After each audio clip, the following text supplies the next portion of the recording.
African slavery.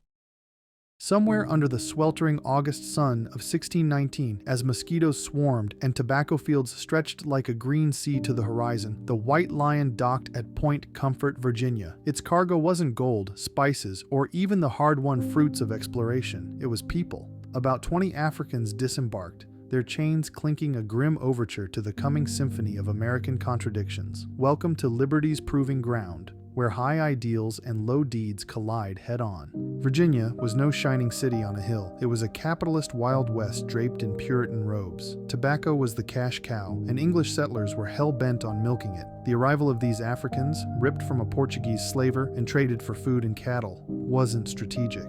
It was a grab-and-go moment of pure opportunism, a cold transaction, a chilling glimpse of what would become the machinery of American bondage. Early on, things were murky. These Africans were technically indentured servants, meaning they might someday earn freedom. But might is the devil's favorite loophole. Colonists quickly realized there was more money in permanent slavery than second chances.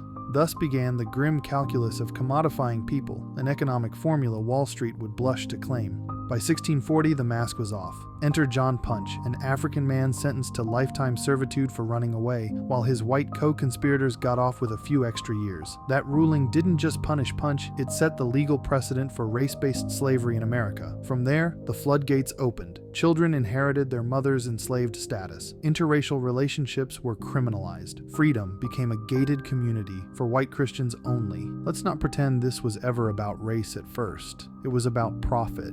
Race came later, as a justification. The colonies were capitalism's petri dish, and slavery was its most grotesque mutation. By the mid-17th century, tobacco profits were booming, greased by the blood and labor of the enslaved. Slavery didn't just support the economy, it was the economy. And the Founding Fathers, they didn't just inherit this system, they perfected it. Thomas Jefferson wrote sonnets to liberty while keeping over 600 human beings in bondage. He wasn't an outlier, he was the blueprint. Fast forward through abolition, Reconstruction, and Jim Crow. America twisted and turned, but never quite shook its original sin. The Civil Rights Movement carved out legal victories like the 1964 Civil Rights Act.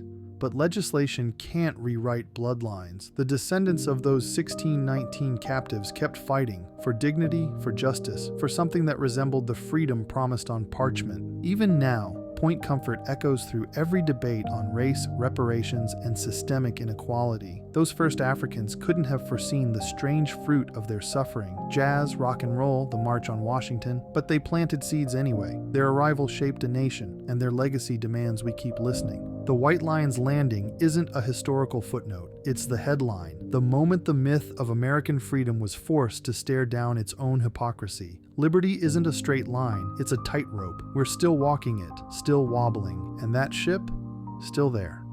Not just in the past, but in the mirror. We can look away, but its reflection lingers. What we do with it, how we wrestle with the paradoxes it left in its wake, will decide if we're worthy of the freedom we claim to defend. You've been listening to a portion of the RPTM Podcast.